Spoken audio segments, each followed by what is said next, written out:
Hey everyone, Corey here. This is the Coway replacement. So this is the True HEPA outdoor eliminator replacement. Right now, as you can see in my Coway, I am got the light on here for the HEPA replacement. So that's going to be this one. This order right now comes with one of these and two of these. So I'm going to go ahead and install that in. I've seen it about, it says 1 year replacement filter pack.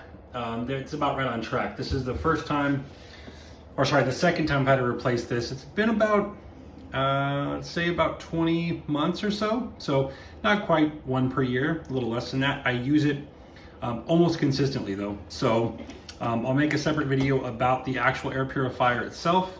Obviously this replacement works for this one or this one. This is the one I have.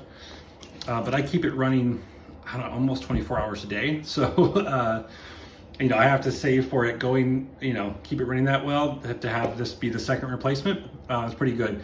I would say too, the reason this is my second replacement, when I first bought a filter change, it was not this one, not from the actual company. I bought one of the cheaper ones on Amazon from another company, and it hasn't lasted as well. And I don't know if it's filtering as well. This one was, I don't know, $10, $12 more than the cheaper one, but it's from the company, and the reviews I saw, actually it worked better. So I'm gonna try it out. This will be the first time using this. I'll make an update video a bit later, but I hope this helps.